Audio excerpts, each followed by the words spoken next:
స్తోత్రమెస్సయ్య. ప్రియమైన దేవుని బిడ్డలారా, క్రీస్తు నామములో మీ అందరికీ సమాధానము కలుగును గాక. ఆమేన్. ప్రతి దినము దేవుని వాగ్దానం అని ఆత్మీయ చక్కటి కార్యక్రమంలో మిమ్మల్ని ప్రేమపూర్వకంగా ఆహ్వానిస్తూ ఉన్నాను. దేవుని బిడ్డలారా, ఎలా ఉన్నారు? బాగున్నారా? ఉదయాన్నే లేచారా? మరి ప్రార్థన చేసుకున్నారా?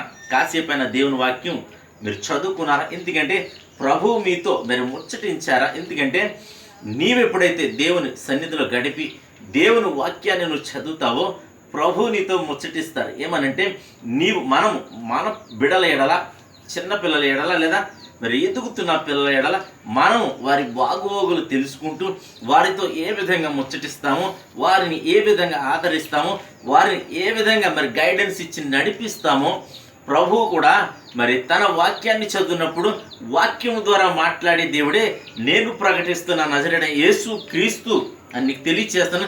ఆయన వాక్ ద్వారా నిన్ను బలపరిచి, నిన్ను ఆదరించి, నీకు సరైన గైడెన్స్ అంటే మంచి ఆలోచన చెప్పి నిన్ను ముందుకు నడిపిస్తారు. గనుక ఈ దినం ఒకవేళ నువ్వు అనుకోవచ్చు, ప్రభు నన్ను ప్రేమిస్తున్నాడు. ఎందుకంటే అనేకమైన ఇన్సిడెంట్లు మనం చూస్తూ ఉన్నాం. ఈ దినం మరి అక్కడక్కడ భూకంపాలు చూస్తున్నాం, అక్కడక్కడ అనేకమైన కరువులు చూస్తున్నాం, ఈ విజయవాడ వరదలు చూస్తున్నాం. కానీ దేవుడు వారిని ప్రేమించలేదు, వారిని ప్రేమించడం లేదు, నన్ను ప్రేమిస్తున్నాడు అనుకున్నావు. కానీ కాదు, కానీ దేవుడు వారిని ప్రేమిస్తున్నాడు, నిన్ను ప్రేమిస్తున్నాడు. అయితే నిన్నెందుకు ప్రత్యేకంగా ప్రేమించి మరి సురక్షితంగా క్షేమంగా మరి ఉంచాడు. ఏమంటే ప్రభు సెలవిచ్చినట్లుగా పరిశుద్ధ గ్రంథంలో ఇవన్నీ సంభవాలు జరుగుతున్నాయి. ఇవి ఎప్పుడు జరుగుతాయంటే ఆయన రాకడకు ముందు జరుగుతాయి. ఆయన భూమి మీదకి రాబోతున్నాడు, త్వరగా రాబోతున్నాడు.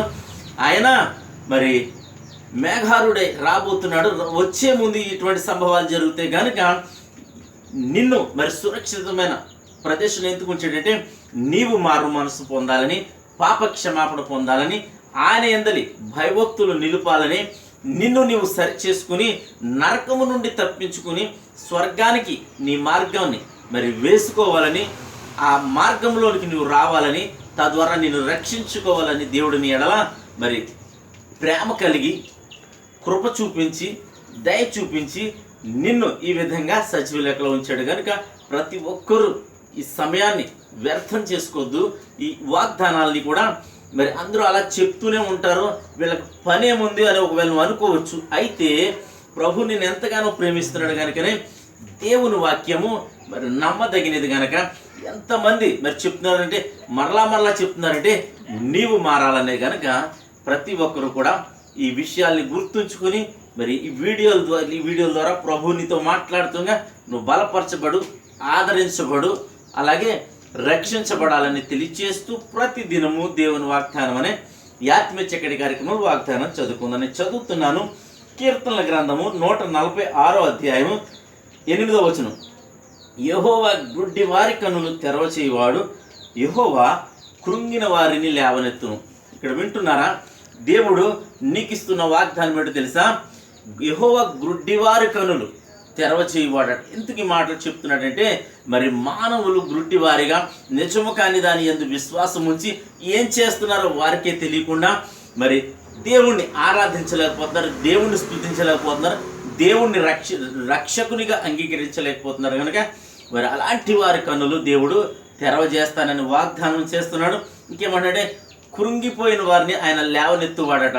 ఈ దినం ఒకవేళ నీవు కృంగిపోయిన స్థితిలో ఉంటే మరి వెస్సారి అనేకమైన శ్రమల ద్వారా మరి కష్టపడి వెస్సారిపోయిన స్థితిలో ఒకవేళ నువ్వు ఉంటే నీకు శుభవార్త ఆయన నిన్ను లేవనెత్తబోతున్నాడు.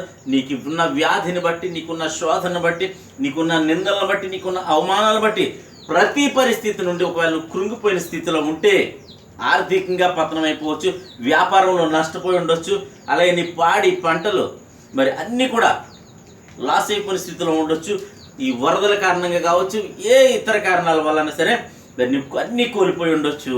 అయితే నా ప్రభు ఏమంటున్నాడంటే నిన్ను లేవనెత్తుతానంటాడు. ఆయన నిన్ను ఎందుకు లేవనెత్తుతున్నాను అంటున్నాడంటే ఆయన నిన్ను ఎంతగానో ప్రేమిస్తున్నాడు, ఎంతగానో మరి కోరుకుంటున్నాడు. ఎందుకంటే ఆయన నిన్ను ఎందుకు కోరుకుంటున్నాడంటే ఆయన తన రక్తాన్ని నీ కోసం ధారపోసి, తన ప్రాణాన్ని నీ కోసం అర్పించి, తన చివరి రక్తం బొట్టు వరకు నిన్ను కార్చి నిన్ను సంపాదించుకున్నాడు. కనుక మరి వెల చెల్లించాడు. ఏంటంటే తన ప్రాణాన్ని ఇచ్చి, తన రక్తాన్ని ఇచ్చి మరి నిన్ను కొనుక్కున్నాడు. కనుక ఇప్పుడైనా ఆ రక్షణలోనికి వస్తావా?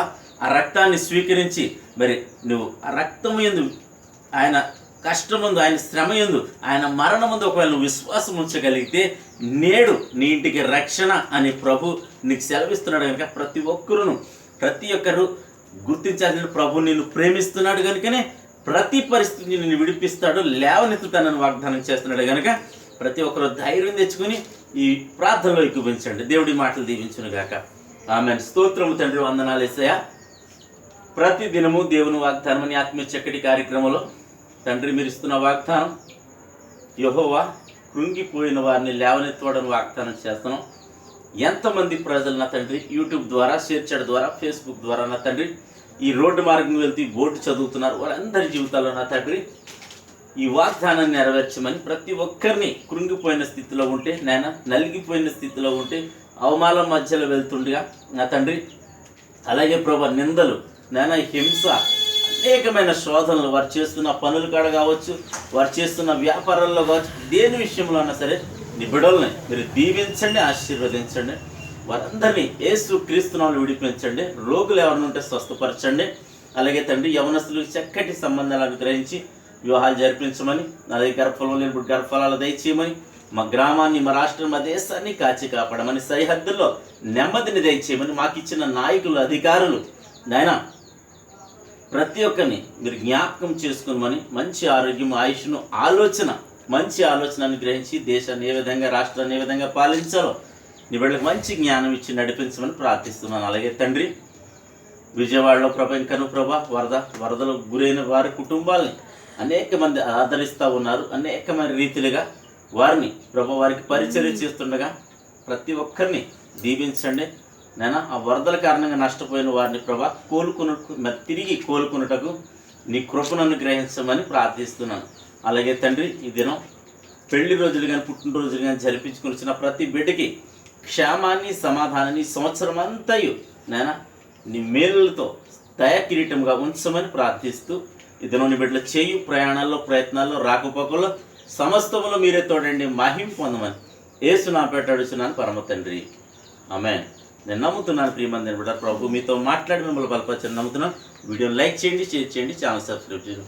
దేవుడి నుండి కుటుంబాన్ని దీవించును గాక. ఆమేన్.